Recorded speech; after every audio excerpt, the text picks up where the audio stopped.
Hola amigos del Excel, hoy os traigo la función hallar, muy útil cuando queremos localizar un carácter o una cadena de caracteres en concreto en una cadena de texto.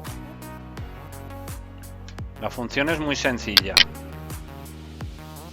igual, hallar, abrimos paréntesis. ¿Qué texto buscamos? En este espacio vamos a separar Aitor de López, por lo tanto el carácter que estamos buscando es un espacio en blanco, punto y coma,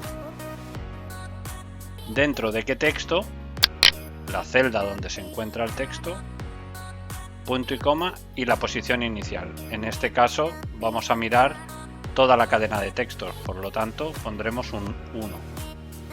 Y cerramos paréntesis.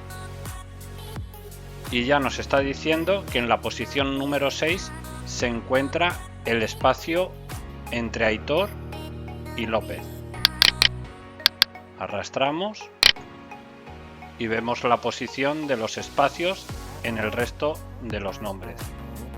Bueno, espero que te haya resuelto tus dudas.